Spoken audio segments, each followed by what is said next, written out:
The world is an amazing, beautiful, and complex place. Decades, centuries, and millennia of human progress, building societies and nations from the ground up.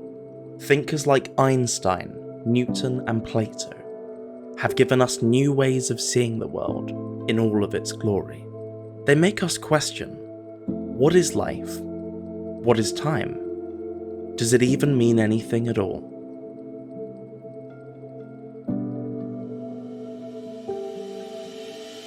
Now imagine, for a moment, there existed an alternative world, one populated by dragons roaming all different lands and climes. How do they deal with the big questions? What is their purpose, and what would such concepts even look like in their day-to-day life?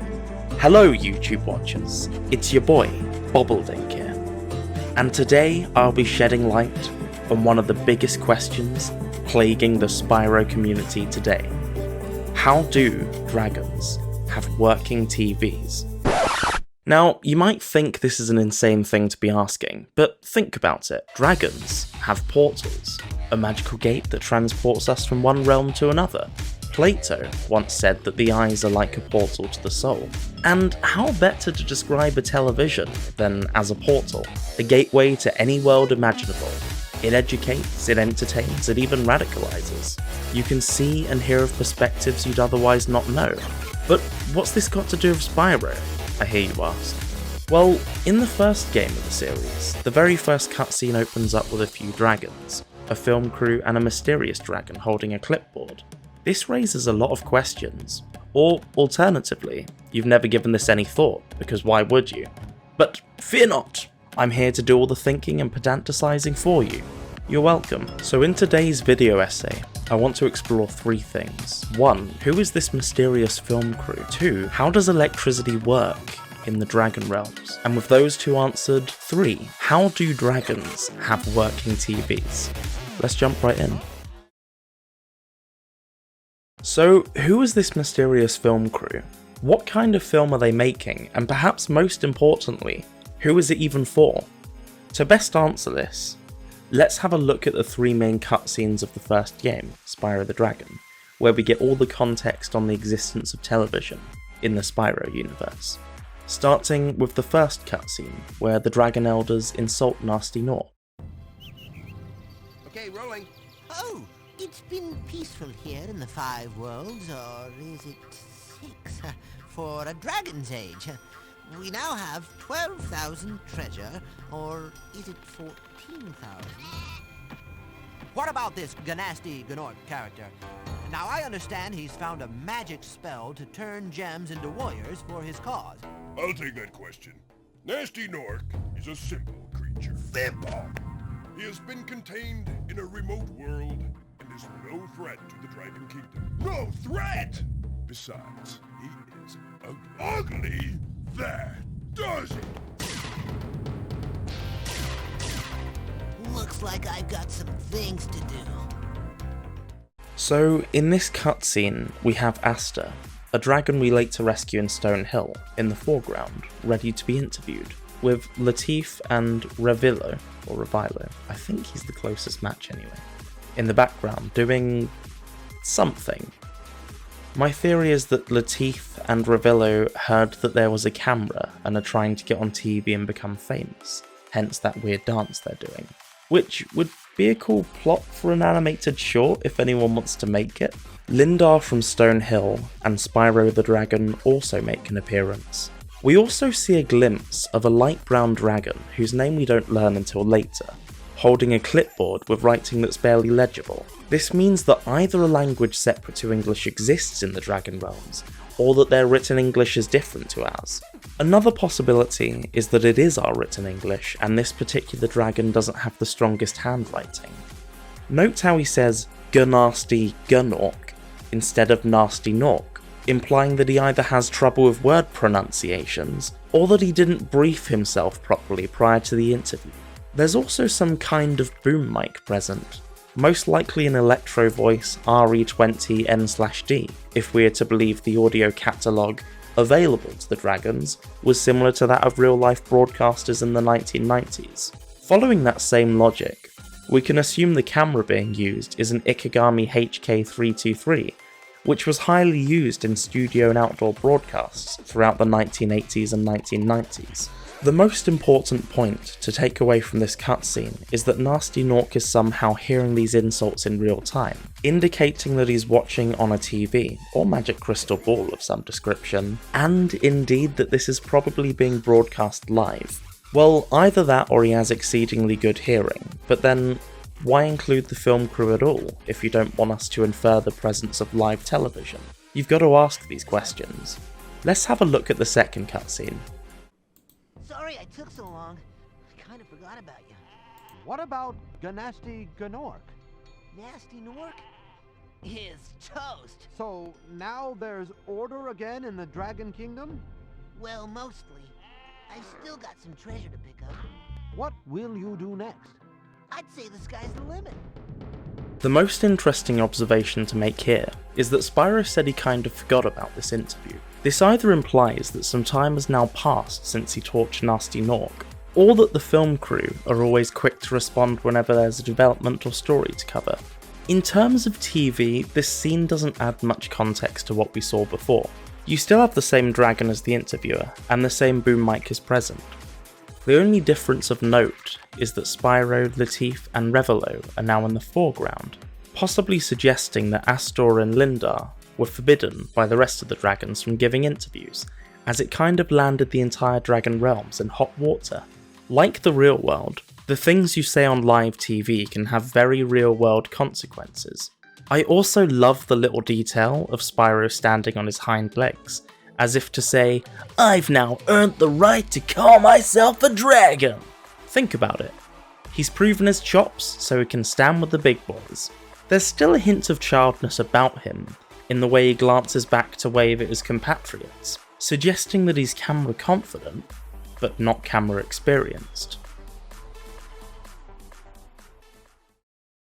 Spyro the Dragon, you've defeated Gnasty Gnorc, collected the dragon eggs, saved all the dragons, and recovered every bit of treasure in the Dragon Kingdom. How do you feel? I feel fired up, Bob. And I'm happy for the dragon world, of course. I certainly wouldn't want to spend the rest of my dragon days butting heads with Nasty Nork and his weird minions. What's a minion? Never mind. You know what they say. For every good battle, you need a good adversary. And I felt that Nasty, in spite of his misguided nature, was a worthy opponent. Uh-oh. Here we go again! This final cutscene shows us that Spyro has now gone full circle and grown too big for his britches. He used the wealth amassed from Nasty's hordes to splash out on some cool sunglasses, a sheep basketball ring, and a new boomstick and microphone for the film crew, as well as some other perks that we're probably not seeing. The feeling I get here is Spyro might have paid to be interviewed, to prove to the world that he went from being some dumb little kid, who all the dragons doubted, to a force to be reckoned with. It can probably be a very lonely experience, being the only little guy around, apart from Sparks of course.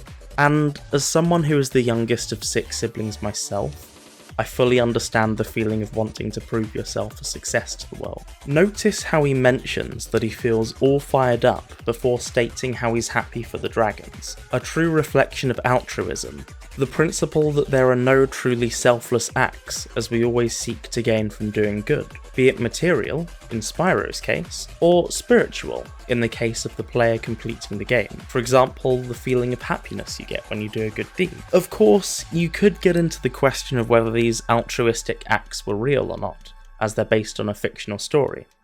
But we'll save that topic for another day. Maybe. And the use of the TV crew in live broadcasts to convey this moral to the gamer are weirdly clever and challenge the player to look inward and question their own sense of satisfaction. A very deep message to be sending any child completing this game for the first time. But going back to the cutscene itself for a moment, we also notice Spyro refers to the interviewer as Bobbledink.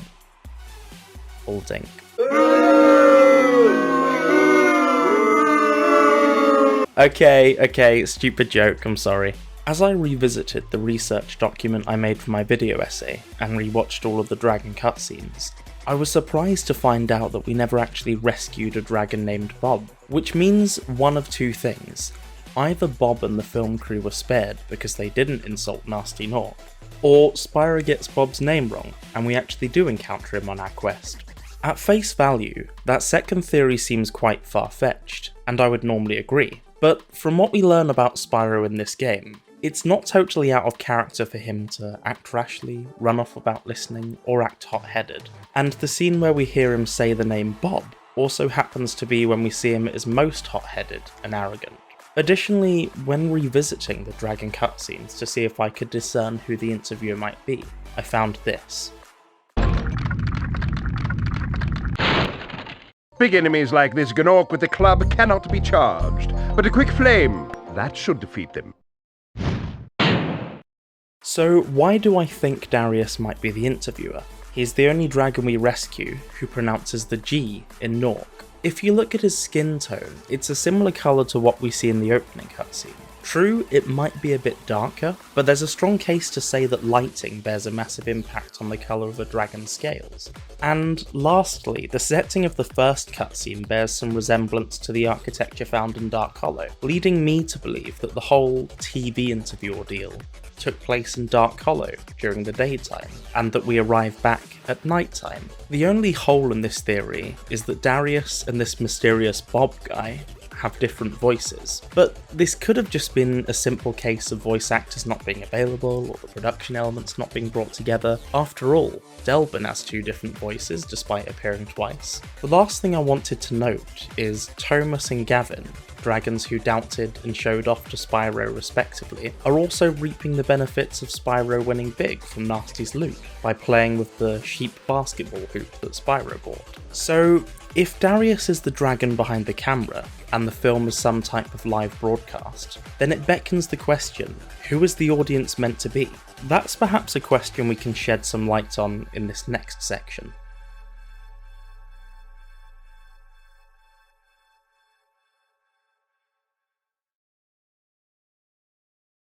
Despite the obvious existence of cameras, microphones and televisions in the Spyro universe, additional references to electricity and uses of said electricity are seemingly far and few between. To best answer this, I decided to investigate every time electricity is used and seen in Spyro the Dragon, and couple this with what we know about the real-life history of electricity to determine how advanced the Dragon Kingdom truly is. And before we continue, I know there are instances of it being used in the other Spyro games, but for the purposes of this essay and keeping things short, we'll be sticking to the first game. Force fields. At various moments we encounter these barriers of energy put up around various levels to stop us venturing off course. This means that the dragons have managed to use a combination of lasers, electricity and microwaves to rapidly heat up the air, creating a field of ionized, superheated air plasma, which causes the shockwave. This is technology even humans haven't managed to get working yet, at the time of recording this. In various speedway levels, we encounter Norks flying aeroplanes. How much of this is down to electric power is subject to debate. I personally believe the aircraft used in these levels was intended to replicate early 1930s flight machines, such as the Heinkel HE-178. I think I pronounced that correctly, which flew under turbojet power, a combination of gas turbine and steam power. Whilst not electric, still a very good indicator of the kinds of technology available in this universe. Also in speedways, we have electromagnetic archers. Well, what I assume is electromagnetic energy anyway, given the metallic appearance and electrifying-like noises. The only comparable real-world invention I can think of is a pylon, or wind turbine, in the middle of the ocean. The main difference between the two is that the former are merely used as an obstacle in a sport, while the latter serve practical functions, such as transporting electricity, or creating more electricity, etc. This suggests that whilst the technology is possible, and all the elements are there, they haven't yet worked out how to practically transport electricity over long distances. Heck, with portals, maybe they don't even need to. But it could be a hint as to why some worlds utilise electricity better than others. The lighthouses are an interesting addition. Whilst we can be sure most lighthouses have used electricity in one form or another, ancient lighthouses, like the Lighthouse of Alexandria, were lit using a furnace at the top of the structure. However, the lighthouses featured here resemble modern lighthouses more so than ancient ones, given their urban and industrial aesthetic. An interesting point to note is that you flame them to turn on the light,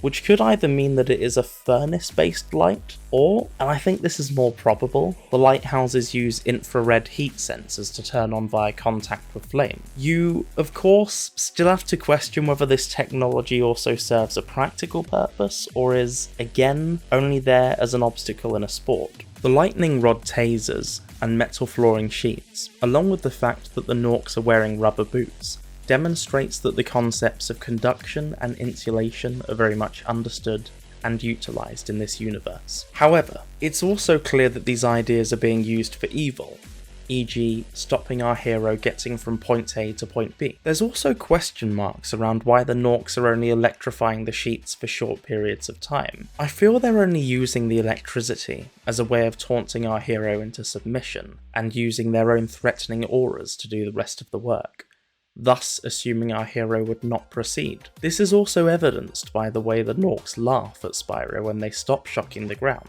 but they soon get a rude awakening, an important lesson in remembering that having advanced technology doesn't make you better than everyone else. Terrace Village evidences headphones, as well as having more advanced lightning rods, which means the Dragons, or Norks, have somehow found a way of creating two transducers that convert the electrical energy produced by the Walkman device into sound energy that their ears then perceive as music, presumably the Terrace Village soundtrack where we mainly see these devices. Later levels, such as Nork Cove and Twilight Harbour, feature lights and drawbridges respectively. The latter also includes a lighthouse which seems to serve a far more practical purpose to the ones seen in Night Flight. The weather wizards in Magic Crafters are a little bit of a moot point.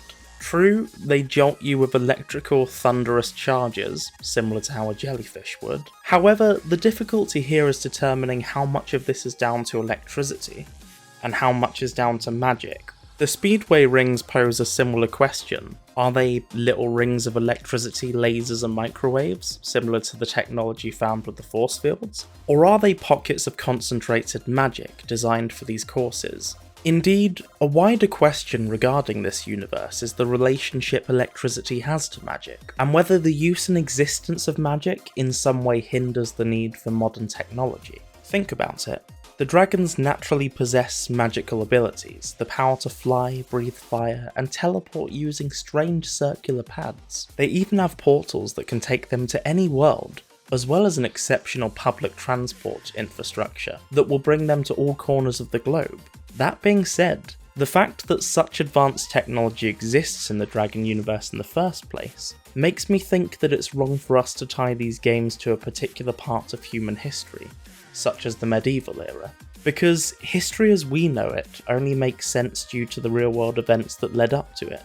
At the end of the day, their world and history is very different from our own, and any attempts to compare them are futile. So with these two questions answered, one remains.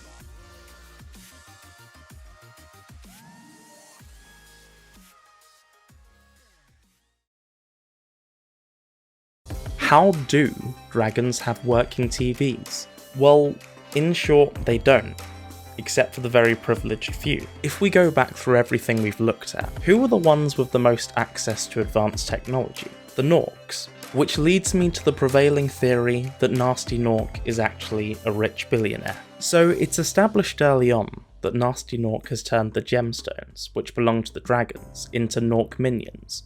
When we visit Nork Cove and Twilight Harbour, we see thriving industry and a major economy. Given they're dealing with everything from heavy cargo to trinitrotoluene, it's never quite known what the exact business practices of Nasty Nork are, but building an entire factory and shipment out in the middle of the sea isn't exactly cheap. It probably dodges all kinds of tax laws, involves some dodgy offshore accounts, and I imagine business tycoons and billionaires would only dream of being able to wield magical powers to essentially create free labour. After all, how sentient can a gem really be?